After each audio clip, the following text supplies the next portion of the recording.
Assalamualaikum warahmatullahi wabarakatuh. Bismillahirrahmanirrahim. Teman-teman rahimakumullah, kembali lagi dalam channel Al-Fakir Mirza Zulfahmi. Kali ini Al-Fakir akan membahas kitab Aqidatul Awam, yang mana kitab ini sudah familiar di kalangan pondok pesantren, entah dari kalangan ibtidaiyah dan semacamnya dan selevelnya, dan terlebih lagi mudah dikenali dengan karakteristiknya, yaitu berpenadom yang kurang lebih ada 50-an nadom, dan ternyata adalah hasil karya dari seorang ulama yang bernama Syekh Ahmad Al-Marzuki Al-Maliki.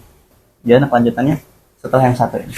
Abda'u bismillahirrahmanirrahim wa birahimi da'imil ihsani.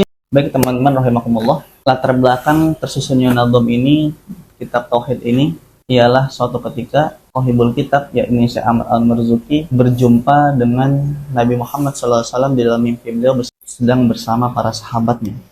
Wah, ini keren banget. Bisa mimpi berjumpa dengan Nabi Muhammad SAW. Ini saking hebatnya kecintaan ulama zaman dulu ya, sehingga tidur pun mimpi ketemu kekasihnya. Berbeda dengan kita, apalagi Al-Fakir ini, yang cintanya baru sampai di mulut saja, belum sampai menghujam ke dalam hati, seperti orang-orang soleh terdahulu. Oke, lanjut. Tepatnya di malam Jumat di bulan Rajab pada tahun 1258 Hijriah. Berarti belum lama ya. Kalau sekarang 1445 Hijriah dikurang 1258 Hijriah. Berapa tuh? Coba kita hitung ya. 1445 Hijriah dikurang 1258 Hijriah. 187 tahun. Berarti belum lama nih teman-teman. Indonesia ya masih dalam masa penjajahan kali ya. Kemudian dalam mimpi tadi Rasulullah SAW bersabda kepada dia, kepada si Ahmad tadi, wa qala lahun nabi iqra' mandumat at-tauhid allati man hafadhaha dakhala jannah wa nala al-maqsud min kulli khairin wa fiqinil kitab was sunnah. Maka Nabi memerintahkan si Ahmad, kau baca nadom tauhid ini. Barang siapa menghafalkannya, maka dia akan masuk surga. Wah, perhatikan ya teman-teman. Kata Nabi, man hafadhaha dakhala jannah. Barang siapa yang menghafalkannya akan masuk surga. Wa nalal maqsud min kulli khairin wa fiqinil kitab wa sunnah. Yang mana isi kandungannya sudah mencakup seluruh kebaikan yang ada, yang pas dengan kitab Al-Quran, dengan hadis-hadis Nabi Muhammad SAW. Kita minat gak nih ngafal nadom tauhid yang akan kita bahas ini? Dijanjikan oleh Nabi masuk surga. Ya walaupun hadis ini kalau dalam ilmu mustalahat tidak dianggap hadis. Tapi kalau kita melihat kebiasaannya para ulama di zaman dulu, ketika mereka bertemu dengan Nabi Muhammad SAW dalam mimpi mereka, apa yang diarahkan oleh Nabi Muhammad dalam mimpi mereka pasti dilaksanakan. Karena lagi-lagi mimpi bertemu dengan Nabi Muhammad sama dengan bertemu dengan Nabi Muhammad dalam keadaan nyata. Sesuai dengan hadis riwayat Imam Tirmizi, man ra'ani fil manam faqad ra'ani. Barang siapa yang bermimpi bertemu aku, sesungguhnya ia telah melihat aku secara nyata. Maka para ulama di antara adab-adab mereka ketika berjumpa dengan kekasihnya, yakni Nabi Muhammad SAW, apa yang dipesankan di dalam mimpi tadi akan diamalkan. Maka gimana nih teman-teman? Kita niat nih menghafalkannya, kemudian mempelajarinya, memahami maksudnya, kemudian kita ajarkan, kita amalkan. Maka ingat janji Nabi dalam hadis beliau, man hafadhaha dakhala jannah. Barang siapa menghafal nadom tauhid tadi yang akan kita bahas ini akan masuk surga. Faqala lahu wa ma tilkal mangdumah ya Rasulullah. Maka Syekh Ahmad Al-Marzuki menyahut, apa nadom yang harus aku baca ya Rasulullah? Faqala ashabu lahu. Maka para sahabat langsung menyahut pertanyaan si Syekh Ahmad tadi. Isma' min Rasulillahi ma yaqul. Kamu sudah diam aja. Dengarkan apa yang akan beliau sabdakan. Nah, kita lihat dari sini ternyata para sahabat itu begitu menghormati Nabi Muhammad SAW. Begitu mengagungkan Nabi Muhammad SAW. Begitu takdim kepada Nabi Muhammad SAW. Sehingga ketika melihat ada orang yang bertanya-tanya terhadap apa yang telah diperintahkan oleh Rasulullah, langsung ditegur. Seakan-akan para sahabat itu mau menegur Syekh Ahmad ini. Kurang lebih seperti ini, Ahmad, Kamu kalau sudah disuruh oleh Nabi, kamu cukup dengerin aja, tak perlu banyak-banyak tanya lagi. Jadi adabnya para sahabat itu kalau mendengar sabda Nabi itu mereka diam, terus sami'na wa ata'na. Kalau belum disuruh bicara, para sahabat tuh nggak mau bicara. Faqala Rasulullah sallallahu alaihi wasallam, Iqra abda'u bismillahirrahmanirrahim. Maka Nabi Muhammad SAW pun melanjutkan perintahnya kepada Syekh Ahmad, Hai Ahmad, bacalah abda'u bismillahirrahmanirrahim sampai akhir. Maka Syekh Ahmad pun mengikuti beliau, abda'u bismillahirrahmanirrahim sampai bait wasuhuful khalili wal kalimi fiha kalamul hakamil alim. Maka ketika Syekh Ahmad terbangun dari mimpi beliau, terbangun dari tidur beliau, maka beliau langsung membaca ulang apa yang beliau dapati dari mimpi tersebut. Dan hebatnya teman-teman, beliau tuh langsung hafal dari awal hingga akhir. Ini sih hebatnya kelewatan ya teman-teman. Dibacakan di dalam mimpi, ternyata di kehidupan nyata betulan hafal. Wah, keren nggak? Kalau kayak gitu kita pingin ya, ngapalin Quran dalam mimpi, bangun tidur langsung hafal betulan. Wah, ini sih enak sekali. Nggak perlu susah-susah murojaah, nggak perlu susah-susah ziyadah. Cukup tidur, bangun-bangun, hafal Quran 30 juz. Nggak sampai di situ teman-teman, rahimakumullah.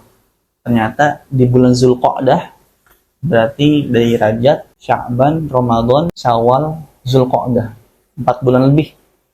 Maka di suatu malam di bulan Zulqa'dah, tepatnya di malam Jumat, beliau tidur dan kemudian mimpi lagi berjumpa dengan Rasulullah SAW bersama para sahabatnya. Lantas apa yang disabdakan oleh Nabi Muhammad SAW dalam mimpi beliau yang kedua kalinya ini? Faqala lahun Nabi, Iqra' ma jama'tahu ay fi qalbika. Ahmad, baca apa yang telah aku kumpulkan, yakni apa yang telah kamu hafal dari apa yang aku berikan. Qara'ahu min awwalihi ila akhirih wa huwa waqifun baina yadayhi. Maka Syekh Ahmad Marzuki pun membaca ulang Nadhum Tauhid tadi dalam posisi berhadapan langsung dengan Rasulullah. Langsung berhadapan dengan Rasulullah. Ini jadi terjadi antara murid dan guru sedang setoran, santri dan ustadz sedang sorogan. Maka di saat itu para sahabat mengelilingi beliau berdua, mengelilingi Nabi Muhammad SAW yang sedang menerima sorogannya Syekh Ahmad Al-Marzuki. Kurang lebihnya kayak kita sedang simakan Al-Quran ya teman-teman ya. Kita sedang simakan Al-Quran dengan seorang ustadz, hanya saja ini beda. Kita disimak oleh banyak orang, kemudian kita sorogan dengan ustadznya, dengan gurunya, kita sorogan. Tapi yang bikin hebat lagi ini, beliau sorogan langsung, setoran hafalan langsung dengan Nabi Muhammad SAW. Coba kalau itu adalah kita, wah mungkin hafalan kita ngeblank ya. Saking deg-degannya kita setoran dengan Rasulullah SAW. Dan hebatnya para sahabat selalu mengucapkan amin di saat Syekh Ahmad Marzuki melewati satu bait hingga akhir nadhum. Maka ketika Syekh Ahmad Marzuki rampung menyetorkan hafalan Nadhum Tauhid tadi kepada Rasulullah SAW, maka apa sikap beliau? Ternyata Rasulullah SAW pun langsung mendoakan Syekh Ahmad Marzuki. Falamma khatama qira'atuhu qala lahun nabi wa faqaqallahu ta'ala lima yurdihi wa qabila minka dhalik wa baraka 'alaika wa 'alal mu'minina wa nafa'a bihal ibadu amin. Maka Rasulullah SAW mendoakan Syekh Ahmad Marzuki dengan doa yang begitu ajib menurut. Wa faqaqallahu ta'ala lima yurdihi. Semoga Allah beri taufik kepada engkau wahai Ahmad untuk engkau bisa beramal kebaikan yang diridhoinya, dan semoga Allah menerima dari amal kebaikanmu tersebut. Wa baraka 'alaika wa 'alal mu'minin. Semoga Allah pun memberkatimu dan memberkati orang-orang iman. Wa nafa'a bihal ibadu. Dan semoga hamba-hamba yang lain bisa mengambil manfaat dari apa yang engkau amalkan. Amin. Hebat nih teman. Setelah beliau rampung setoran Nadhum Tauhid kepada kekasih beliau, langsung didoakan kebaikan dari Nabi Muhammad SAW, yang mana doa Nabi Muhammad SAW tidak akan tertolak oleh Allah Subhanahu wa Ta'ala.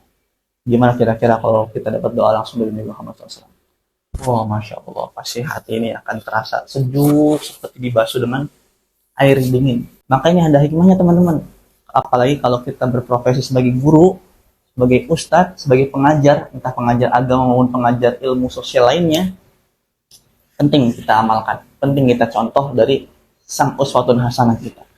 Beliau ketika ada santri yang berhasil merampungkan targetnya, ketika ada santri yang berhasil merampungkan hafalannya, ketika ada siswa atau siswi yang sudah berprestasi, maka beliau mencontohkan kepada kita, yakni kita mendoakan mereka. Kita tidak hanya bangga terhadap prestasi si siswa tadi atau si santri tersebut, tapi jangan sampai kita lupa untuk mendoakannya.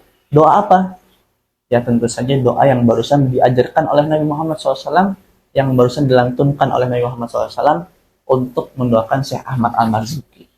Intinya apa? Inti doanya adalah wafaqakallahu ta'ala lima yurdih.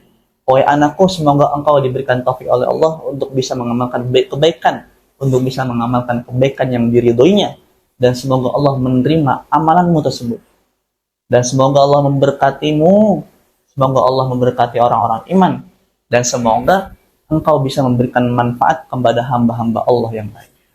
Jadi kalau kita punya peserta didik, kalau kita punya siswa, kalau kita punya santri, alangkah baiknya kita sebagai pengajarnya, kita sebagai pembinanya, mendoakan si siswa, mendoakan si santri. Doanya agar dia bisa bermanfaat untuk orang banyak. Doanya agar dia bisa menjadi orang yang barokah dan menjadi asbab keberkahan untuk dirinya, keluarganya, serta orang-orang iman yang lain. Akhirnya terbukti teman-teman, kitab beliau sudah 1 abad lebih, hampir 2 abad.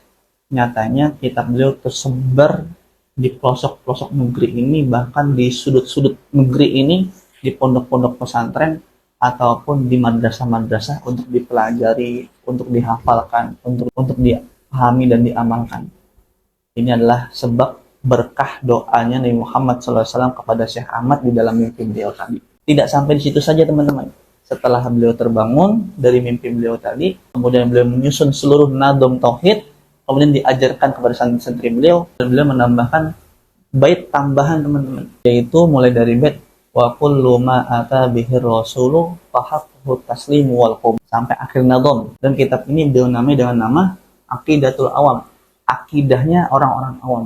Maknanya standarisasi akidah untuk orang-orang awam. Orang-orang awam itu kebalikannya orang alim yang memahami ilmu. Maka standarisasi akidah orang-orang awam sudah termaktub, sudah tercantum dalam kitab Syekh Ahmad Al-Marzuki. Maka untuk bisa selamat dalam berakidah, dalam bertauhid, setidaknya kita mendasari ketauhidan kita ini dengan Aqidatul Awam karangan Syekh Ahmad Al-Marzuki. Oh ya teman-teman, satu lagi yang begitu penting.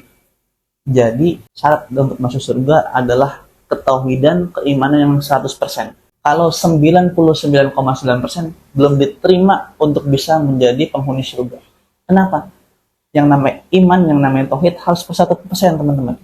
Kalau kita iman kepada Allah, 100% iman kepada Allah. Jangan sampai yang 1%-nya kita imankan kepada selain Allah. Itu namanya syirik teman-teman. Begitu juga dengan iman kita kepada Rasulullah, iman kita kepada para malaikat, iman kita kepada kitab-kitab, iman kita kepada hari kiamat, qada dan qadar, itu harus 100% untuk syarat bisa masuk surga.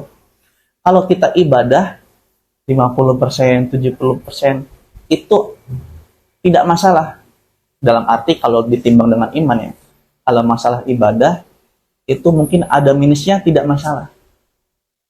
Karena yang namanya ibadah pasti ada kurangnya. Sholat kita kurang khusyuk, Allahu Akbar. Ternyata yang diingat malah pekerjaan. Apalagi yang perempuan, Allahu Akbar. Yang diingat malah isi kulkas. Ini daging dapat dari kurban kemarin belum dimasak. Masak apa ini? Sehingga kekurangan-kekurangan kita dalam hal ibadah itu wajar. Kalau ibadah, maka lagi-lagi kata para ulama, kalau ibadah masih banyak minusnya, itu wajar dan kita masih mengharap rahmat dari Allah. Jadi kalau iman, tauhid itu harus 100%. Tidak boleh berkurang 0,1%, nggak boleh. Harus. Oleh karenanya, teman-teman di sini yang melihat video ini semoga bermanfaat, bisa semakin teguh lagi dalam ketauhidan, kita sama-sama belajar. Dan saya ngebuat video ini kalau ada pahalanya, saya hadiahkan pahalanya ini untuk orang tua saya, untuk guru-guru saya. Dan kalau ada barokahnya, semoga Allah turunkan keberkahan ini untuk keluarga saya dan anak turun saya sampai hari ini. Baik teman-teman, Al-Fakir tutup dengan Assalamualaikum warahmatullahi wabarakatuh. واجب